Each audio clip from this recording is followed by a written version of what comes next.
Պարոն Ֆարմանյան, բայց ոնց է ստացվում, որ այդ ձեր այդ գումարային պարգևավճար աշխատավարձ գումարած իրար 400,000 ստանալով այն ձեր Պեկի նախագահ Ամերիկայում մի 800 միլիոն դոլարանոց տուն ուներ, Պեկ, որ նախկին պաշտոնյային նայում ես մեր 1000 տարվա աշխատավարձ, պարգևավճար, չգիտեմ, այնտեղ ընտանիքի ամբողջական բյուջեն գումարես իրար, այդ մարդկանց մի մեքենայի գնին չի լինի, կամ որ ասում եք ծառայողական մեքենա չեք վերցնելու, անկեղծ ասած զարմացած չեմ, որտեվ աժեից որ դուրս եմ գալի Դեմիրճան փողոց, ոնց որ Ժնևի ավտոսալոնը լինի ձեր խմբակցության մեքենաները, հարգելի գործընկերներ, անկեղծորեն որ ասեմ կզարմանայի շատ, որ օրինակ չգիտեմ, պարոն Կարապետյանը Քեմրիով գնար գար, ասենք անկեղծ էլ, եկեք այդ թեմաներով չխոսենք, հարգելի գործընկերներ, բայց այնուամենայնիվ իմ առաջին հարցը մնում է ուժի մեջ, այդ ոնց է ստացվում, որ դուք այտենց 400,000 դրամ ստացող ազնիվ պաշտոնյաներ եք եղել նախկինում, բայց հիմա ունեք այտենց հարյուրավոր միլիոնների գույք, անձամբ դուք չէ՞, այդ վերնախավը Պեկի, իսկ մենք այս պարգևավճար ստացողներս մի հատ հիպոթեկով տուն ունենք մի կերպ։ Պարոն Ալեքսանյան, դուք կրկին անգամ փորձում եք ներքաշել ինձ մի թեմայի մեջ, որին տալու եմ շատ հստակ ու ուղիղ պատասխան։ 8 տարի իշխանության եք, ինչքան թալանչի ու կոռուպցիոներ կա, բռնեք ցմա դատեք։ Առաջի կողմը ես կլնեմ։ Խաչատրյան Գագիկ չէ, ով ուզում լինի։ Այս մեկ։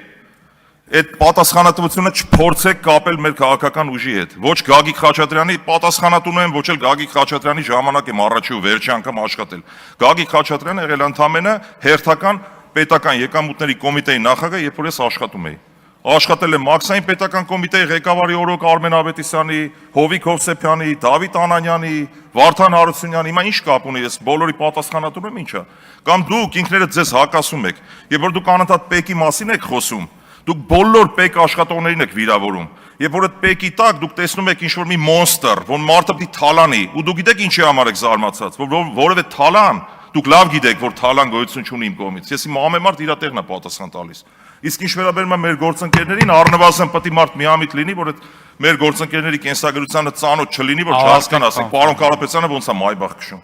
Կարող է պարոն Կարապետյանը 400,000 կամ հա։ Ավարտեք։ Հետո ելույթով կանդրադառնամ։ Ռուբեն Մխիթարյան։ Պարոն Ֆարմանյան, ես պարոն Ալեքսանյանի հետ իրականում համաձայն եմ ու գումարած նրանց ես ոնց հասկանում, որ որից ձևաչափով ծառայողական մեքենա չի էլ սպասվում, այնպես որ այդ մասը եկեք փաստողանք։ Եթե լինի, պարոն Մխիթարյան։ Տեսեք, խորհրդարանական կառավարման համակարգում մշտական հանձնաժողովների ղեկավար պաշտոնների համամասնորեն բաշխումը կոչված է ապահովելու ոչ միայն ներկայացված ձուն, այսինքն ինքը իրականում չի կրում ձևական բնույթ, այլև խորհրդարանական վերահսկողություն իրական մեխանիզմների հնարավորություն է տալիս։ Դուք ներկայացնում եք մեր գործընկերոջ, մեր ընկերոջը Լիաննա Մանուկյանին։ Հիմա ձեր կարծիքով որտեղ է այն սահմանը կամ արդյոք կա սահման, երբ մեծամասնությունից դեպքում քաղաքացիական պայմանագիր կուսակցությունը մեր կողմից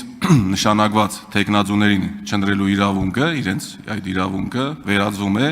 ընդդիմությանը համամասնորեն հասանելիք պաշտոնը փաստացի արգելափակելու գործիքի։ Այսինքն արդյոք ենթադրյալ իրենց ցանկացած հանձնաժողովի նախագահի ընդրման մասին է խոսքը, արդյոք դա կրում է ձևական բնույթ, թե այլ կարծիք ունեք դուք դրա մասին։ Շնորհակալություն, պարոն Մխիթարյան։ Կարծում եմ ամեն քաղաքական ուժ ինքը իր քաղաքական հաշվարկներն ունի։ Ես կարող եմ քաղաքական գնահատական տալ։ Քաղաքացիական պայմանագրի մեր գործընկերները մեծ լավություն են արել մեզ, անկեղծ ասած, չընտրելով։ Ես շատ ուրախ եմ, որ իրանք չեն ընտրել մեզ, այն որպես քաղաքական գնահատական, որտեվ գիտեք ինչ, առնվազն դա վիրավորանք են հասցնում մեր հանրությանը, շուրջ են 400-500,000 մարդկանց, մեր ընտրողների մասով ասեմ, լավ, 340,000 շուրջ, եւ այդ մարդիկ մանդատը տալով մեզ, նաեւ օրենսդրությամբ սահմանված է, որ 3 հանձնաժողովները բաժին է հասնում ընդդիմությանը։ Հիմա հանձնաժողովի նախագահը, երբ որ իրանք չեն ընտրում, նախտեղ օրենսդրության մեջ ես խնդիր եմ տեսնում, ի սկզբանե, հիմա չմեկնաբանեմ այդ օրենսդրության թերությունները, կարծում եմ, որ եթե ընդդիմությանն է դա բաժին հասնում, ուրեմն այս մեխանիզմը չպետք է լիներ ի սկզբանե։ Հիմա ունենք այն, ինչ ունենք։ Հիմա ես չգիտեմ մեր իշխանական գործընկերները ինչ հաշվարկ ունեն, ինչ են մտածել, բայց կարծում եմ, որ այս գործելավոճով մեկ անգամ եւս կրկնեմ, սա առնվազն ծաղր է մեր հանրության նկատմամբ, որովհետեւ կրկնում, սրանով որևէ բան չի փոխվելու։ Ֆարմանյան Հայկ կլինի անուն ազգանունը հանձնաժողովի, թե Մխիթարյան Ռուբեն, մեծ հաշվով դրանից որևէ բան չէր փոխվելու։ որովհետև հանձնաժողովի նախագահն ունի ընդհանրապես կազմակերպչական գործառույթներ, իհարկե մասնագիտական պատրաստվածություն պետք է ունենա նաև, որպեսզի կարողանա կառավարի հանձնաժողովի նիստերը, բայց բոլոր դեպքերում ես չեմ կարծում, օրինակ, ասենք ին վրա կամ Տիկին Արեգա Հովսեփյանի, պարոն Դավիթ Ղազնյանի հետ կապված կա որևէ ինչ-որ կենսագրական կամ ինչ-որ անհամապատասխան մասնագիտական առումով անհամապատասխանություն, որ մենք ի վիճակի չլինենք այդ աշխատանքները համակարգել, կազմակերպել։ Առավել եւս այն պարագայում, երբ որ քաղաքացիական պայմանագիր կուսակցությունը մեծամասնություն է կազմում, այսինքն այդ հանձնաժողովի նիստերի վրա մենք գործնականում ունենալու ենք 0 ազդեցություն։ Հետևաբար այդ 0 ազդեցություն ունենալու պարագայում մեկս կլինենք թե մյուսս կլինենք, դրանից բան չի փոխվելու։ Այսինքն մենք մեր հանրության հետ էլի շփվելու ենք, խնդիրները բարձրաձայնելու ենք, մեր առաջարկներն անելու ենք մասնագիտական եւ մեր ողջ ներուժը օգտագործելու ենք այս իշա Հայաստանի Հանրապետության։